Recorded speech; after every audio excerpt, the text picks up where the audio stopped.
बहू मुझे एक बात तो बता। मैं तुझे इतना डांटती हूँ, कोसती हूँ और बुरी बुरी बातें कहती हूँ और तू पलटकर जवाब भी नहीं देती, ना ही गुस्सा करती हो, बस हंसती रहती हो। बहू को तुझे से सुनने को कहानी मिल गई। कहने लगी, माँ जी आपको एक बात बताती हूँ। मैं जब छोटी थी तो मुझे हमेशा ऐसा लगता था कि मेरी माँ मेरी सगी माँ नहीं है, क्योंकि वो मुझसे घर के सारे काम करवाती थी।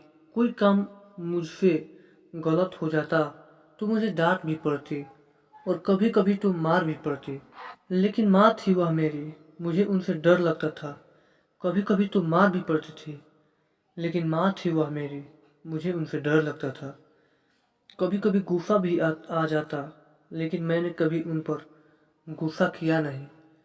यहाँ तक कि जब मैं कॉलेज से थकी हुई घर आती तो कुछ देर आराम करने के बाद तुरंत मुझे सारे काम करने पड़ते थे। फिर जब मेरी भाभियाँ आई तो जैसे मेरे काम और ज़्यादा बढ़ गए।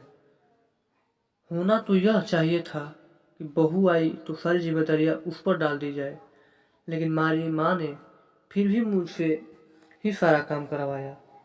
कभी कभी तो भाभीयों के काम भी मुझसे करवाए और कहती, कर दिया कर, कुछ नहीं होगा, तुम्हें ही आसानी होगी जब तुम अपने ससुराल जाओगी।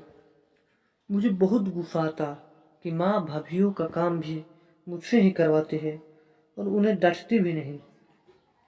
फिर मेरी शादी के 2 दिन पहले मेरी माँ ने मुझे प्यार से अपने पास बिठाया और कहने लगी, बेटा आज तक समझाना कि मैं तेरी सास थी, मैंने तुझे प्रैक्टिस करवा दी है और तुझे बता दिया है कि सास ऐसी भी होती है, लेकिन अब तेरी शादी हो रही है तो आज से मैं तेरी माँ हूँ।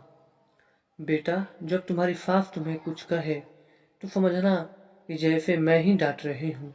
बस यही बात थी माँ जी कि मुझे आपकी बातें बुरी नहीं लगती, क्योंकि मेरी माँ ने मुझे प्रैक्टिस करवा कर भेजा है और आप तो मुझे उतना डांटती भी नहीं जितना मेरी माँ डांटा करती थी। इतना कहकर बहू हंसते हुए किचन में चली गई और साफ सोचते रह गई, क्या सच में बिटिया की परीक्षण ऐसी होनी चाहिए। दोस्तों कहानी कैसा लगा? अच्छा लगा तो लाइक और सब्सक्राइब जरूर करें और अपने दोस्तों को शेयर करना ना भूलें। Thanks for watching. धन्यवाद।